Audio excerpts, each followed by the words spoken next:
Hello student, कैसे हैं आप सभी। आपके अपने प्लेटफॉर्म मानवी एकेडमिक में आपका हार्दिक स्वागत है। देखिए, पीएन जंक्शन जो हम पढ़ रहे थे, जंक्शन डायोड मतलब संधि डायोड नाम से एक चैप्टर है जो काफ़ी इंपॉर्टेंट है। एक ही चैप्टर है, 8 मार्क्स का आता है, तो एक क्लास कर चुके हैं। आज उसी की नेक्स्ट क्लास है और आज जो क्लास होगी वो पूरी कंप्लीट होगी, विद न्यूमेरिकल्स होगी।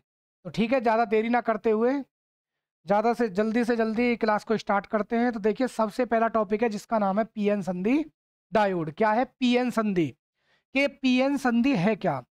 देखिए, पीएन संधि कहां से बनी? जब हमने पढ़ा कि पी अर्धचालक और एन अर्धचालक, एक होता है पी अर्धचालक पी टाइप के,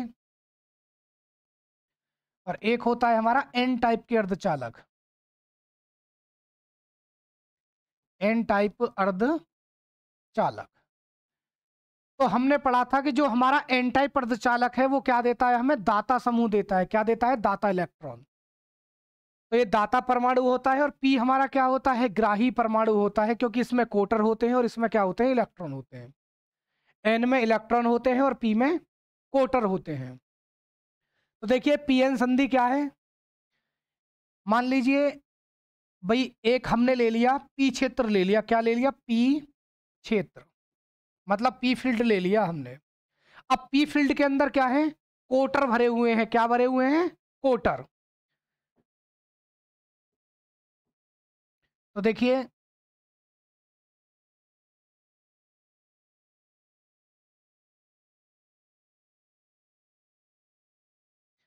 अब कोटरों को किससे दर्शाएंगे?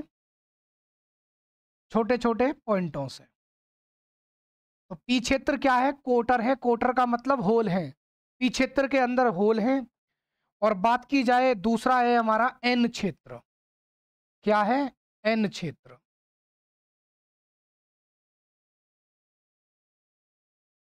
अब एन क्षेत्र में क्या है? इलेक्ट्रॉन की संख्या है। तो इलेक्ट्रॉन की संख्या को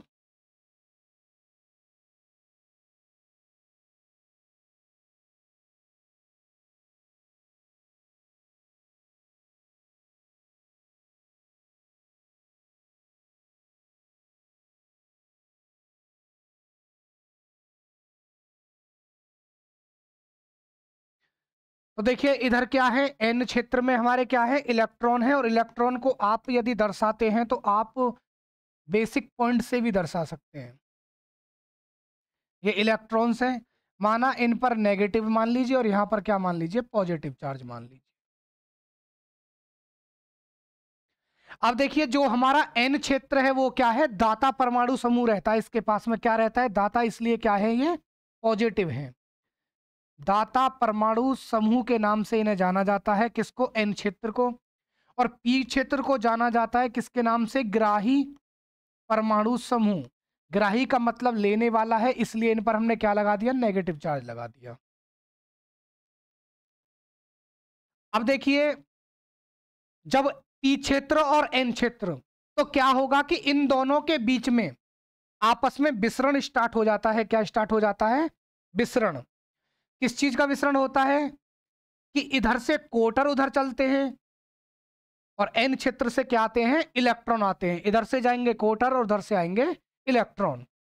मतलब इधर से इलेक्ट्रॉन हो गए और इधर से क्या जाते हैं? कोटर।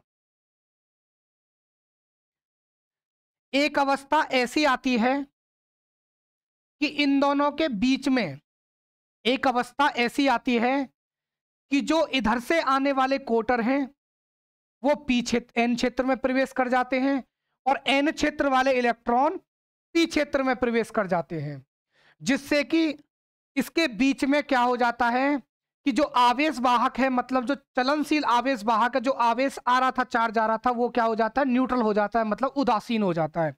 भाई, इधर से नेगेटिव जाएगा, इधर से पॉजिटिव, जब दोनों टकराएंगे तो क्या हो जाएगा? उदासीन हो जाता है। क्या हो जाता है?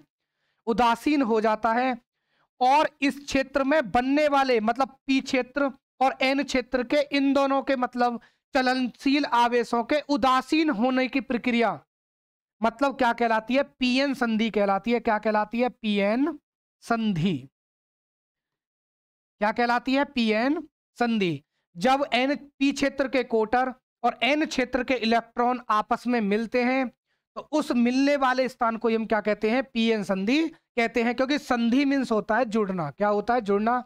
इसका मतलब जुड़ रहा है, और यहां पर एक लेयर बन जाती है, उस लेयर को हम अवक्षय परत के नाम से जानते हैं।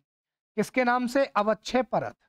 देखिए परत होती क्या है कि जैसे ही यहां से कोटर गए, इधर से आए इलेक्ट्रॉन, इधर से कोटर, इधर से इलेक्ट्रॉन, तो होता क्या है उस स्थिति के अंदर कि इस बीच वाले हिस्से में आकर के जो हमारे चलनशील आवेश वाहक हैं वो क्या हो जाते हैं, उदासीन हो जाते हैं। उदासीन होने के कारण उस उदासीन स्थिति को ही किसके नाम से जाना जाता है, अवक्षय परत के नाम से जाना जाता है। और इन दोनों सिरों पर एक वोल्टेज उत्पन्न हो जाता है, क्या हो जाता है, विभव उत्पन्न हो जाता है, जिसे हम विभव प्राचीर के नाम से जानते हैं। तो देखिए दोबारा से देखिए, पी क्षेत्र है,